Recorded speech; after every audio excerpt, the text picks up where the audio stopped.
Hello, আসসালামু আলাইকুম। সবাই কেমন আছেন? আলহামদুলিল্লাহ সবাই ভালো আছেন। আমি আপনাদের সাথে আমার ছোট্ট একটা মনের কথা শেয়ার করতে চাই। হয়তোবা অনেকের ভাল লাগবে, হয়তোবা অনেকের ভাল লাগবে না। আমার কিছু করার নাই। ভালো লাগলেও এটা ভালো লাগা আর না লাগা এটা একান্ত আপনার ব্যক্তিগত ব্যাপার। এখানে আমি কোনো কিছু বলার নেই। আমার যেটা বক্তব্য আমি আপনাদেরকে দিয়ে যাইতেছি।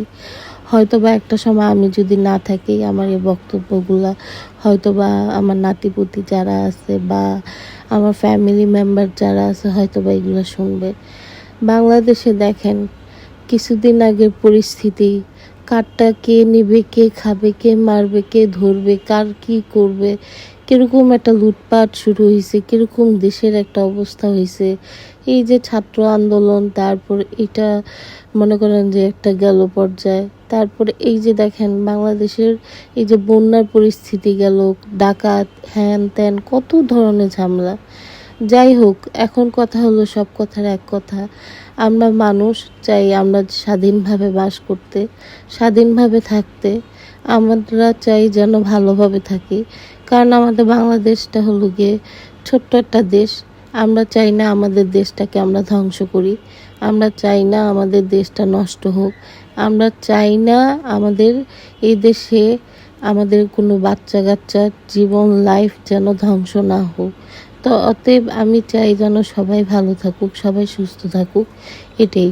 আর পরের আমার কথা হলো যেটা, যেই বাংলাদেশে গদিতে বসবে বা যেই রাজত্বভাবে চালাবে, যে দেশটাকে চালাবে, সে যেন ভালো হয়, সৎ হয়, আর সবাই যেন সৎ মনে কাজ করে।